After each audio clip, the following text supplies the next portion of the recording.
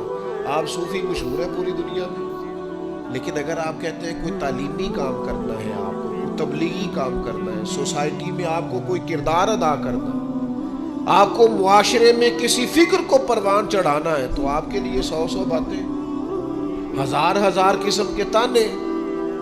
لیکن نہ بچا بچا کے تو رکھ اسے، تیرا آئینہ ہے وہ آئینہ. اقبال کہتے ہیں تو اپنے شیشے کو اتنا بچا بچا کے کیوں رکھتا ہے؟ نہ بچا بچا کے تو رکھ اسے، تیرا آئینہ ہے وہ آئینہ. شکستہ ہو تو عزیز تر ہے نگاہ آئینہ ساز میں.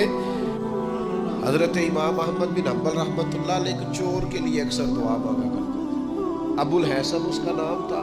امام احمد بن حنبل کہتے یا اللہ اس پہ رحم فرما، یا اللہ اس چور پہ رحم فرما. دعا مانگتے اور دعا کیا مانگتے؟ یا اللہ ابو الحسن اس پہ رحم فرما. ایک دن آپ کے بیٹے نے پوچھا کہ حضور لوگ بڑے پریشان ہیں کہ آپ چور کے لیے دعا مانگتے اور اس کے لیے اللہ کی رحمت طلب کرتے ہیں. تو امام احمد بن حنبل نے بڑی انوکھی بات کی، کہنے لگے اس چور نے مجھے حوصلہ بڑھا دیا. آپ فرمانے لگے دین کی ایک بات کرنے کی وجہ سے جب مجھے بادشاہ نے گرفتار کیا اور مجھے تھانے لے جایا گیا اور کوتوال مجھے بند کر رہا تھا، تو میں دیندار آدمی تھا، ساری زندگی پڑھنے پڑھانے والا تھا. سارے مجرم نہیں جیلوں میں جاتے، جیلوں میں تو حضرت یوسف علیہ السلام جیسے لوگ بھی رہے ہیں.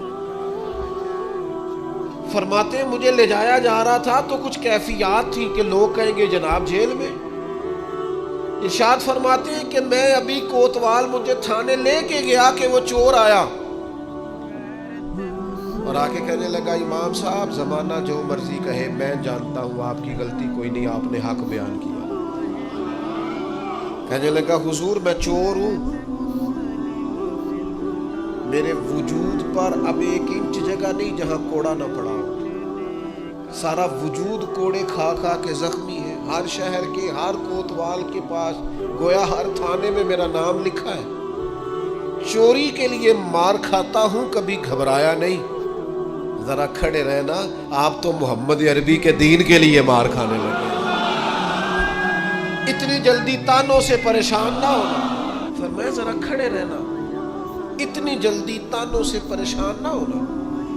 زخم پہ زخم کھا کے جی، خون جگر کے گھونٹ پی، آہ نہ کر لبوں کو سی، یہ عشق ہے کوئی دل لگی نہیں. ذرا ٹھہرنا پھر اگر آپ اس کام کے لیے آئے. آپ فرماتے ہیں مجھے اس کی بات نے اتنا حوصلہ دیا کہ پھر مجھے کسی چیز نے پریشان ہی نہیں کیا. ایک شخص نے نا ایک بندے سے قرض مانگا. اس نے کہا مجھے قرضہ دو. وہ کہنے لگا کہ کتنا قرضہ؟ اس نے کہا 1000 دینار. دینار سونے کا ہوتا تھا، درہم چاندی کا ہوتا تھا. 1000 دینار چاہیے. اس نے کہا کوئی گواہ ہے تیرے پاس؟ غریب کا گواہ بھی کوئی نہیں بنتا. کبھی الجھ جائے نا کوئی بندہ تو کئی اپنے بھی کہہ دیتے ہیں کہ ہم اس کے قول فعل کے ذمہ دار نہیں ہیں. ایک غریب آدمی کو قرض کی ضرورت پڑ گئی، 1000 دینار چاہیے. میں کہہ چکا ہوں کہ درہم چاندی کا ہوتا تھا، دینار سونے کا. اب 1000 دینار لینا ہے. تو جس بندے سے اس نے کہا، اگرچہ وہ نیک بندہ تھا، اس نے کہا یار 1000 دینار دے دو. تو کہنے لگا کوئی گواہ ہے تیرے پاس؟ وہ کہنے لگا غریبوں کا گواہ کون ہوتا ہے؟ ہاں ایک گواہ ہے. کہا کون؟ کا میرا رب، وہ تیرے اور میرے بیچ گواہ ہے. اس نے کہا کوئی کفیل، اگر تو پیسے نہ دے سکے تو وہ بعد میں دے دے، یا تجھے کچھ ہو جائے تو وہ دے دے. اس نے کہا کفیل بھی میرا اللہ ہی ہے.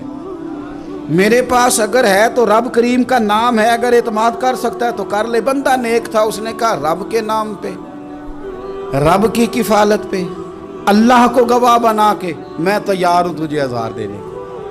اس نے 1000 دینار دے دیا، وقت واپسی کا طے ہو گیا، وہ چلا گیا پیسے لے کے۔ اس نے پوری محنت کی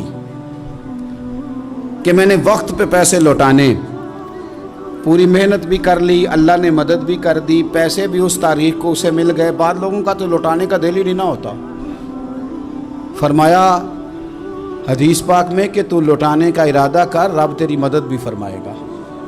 لیکن یہاں بہت سارے لوگ کہتے ہیں خیر ہے، ارادہ ہی نہیں، تو پھر جس طرح کا بندے کا گمان ہو رب بھی اسی طرح کا معاملہ فرماتا ہے۔ اس نے پیسے جمع بھی کر لیے اور واپس دینے کو تیار بھی ہو گیا، لیکن رستہ بحری جہاز کا تھا، کشتی کا تھا، دریا کے رستے واپس آنا تھا۔ اب وہ جب آ گیا دریا کے کنارے تو بڑی کوشش کی، پر وہاں اسے کوئی کشتی نہیں ملی۔ وقت پہ پیسے لوٹانے ہیں، سفر کرنا ہے، اب سواری میسر نہیں ہے۔ سوچ سوچ کے پریشان تھا کہ میں نے تو اللہ کے نام پہ لیے۔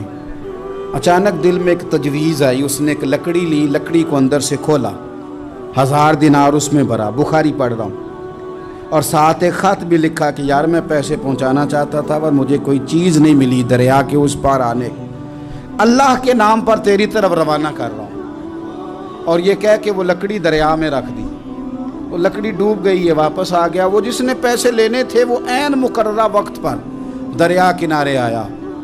صبح سے سر شام تک اس نے انتظار کیا، دل ڈھلنے لگا تو دل میں خیال آ گیا کہ یار نہیں، اس نے دینے ہی نہیں، جھوٹا وعدہ کر گیا، پہنچا ہی نہیں وقت پہ۔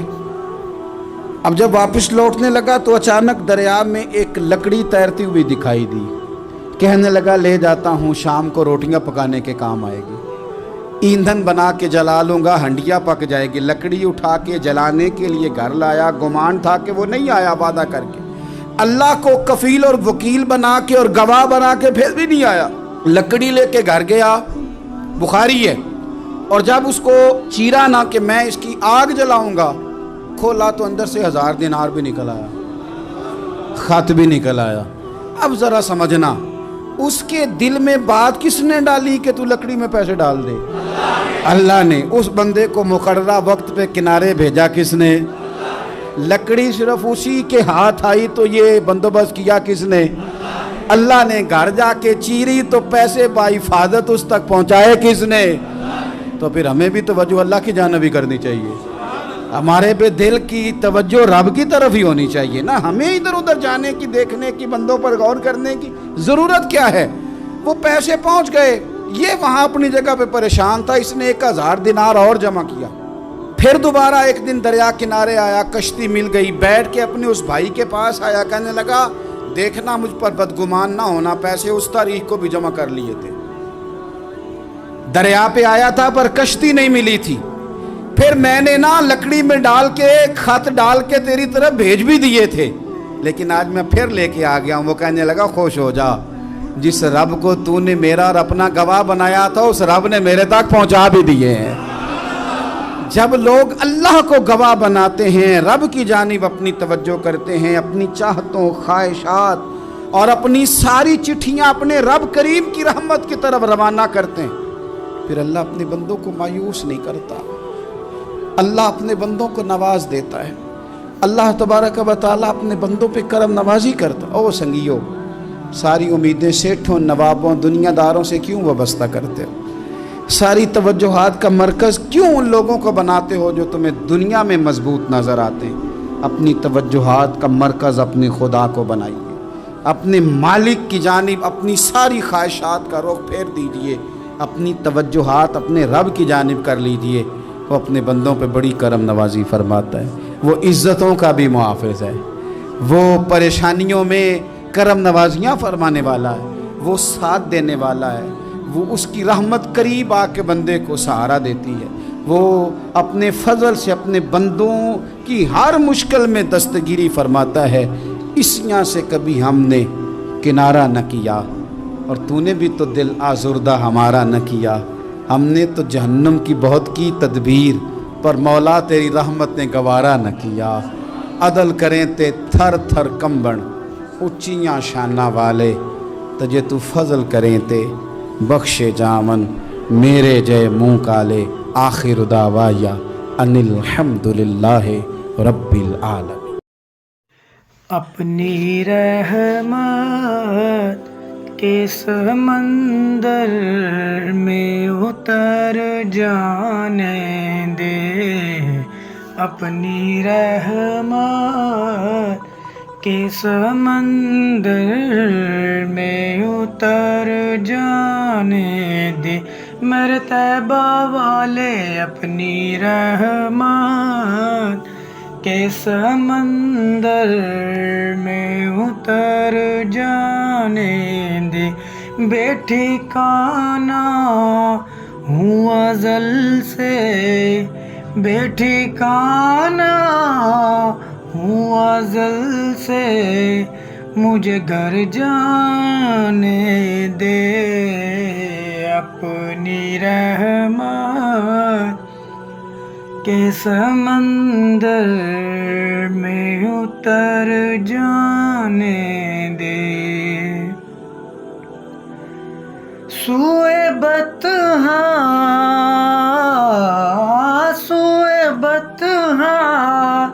لیے جاتی ہے ہوائے بطحاں، ہو سوئے بطحاں لیے جاتی ہے ہوائے بطحاں، ارے بوئے دنیا مجھے گمراہ نہ کر جانے دے، بوئے دنیا مجھے گمراہ نہ کر جانے دے، اپنی رحمت کے سمندر میں اتر جانے دے،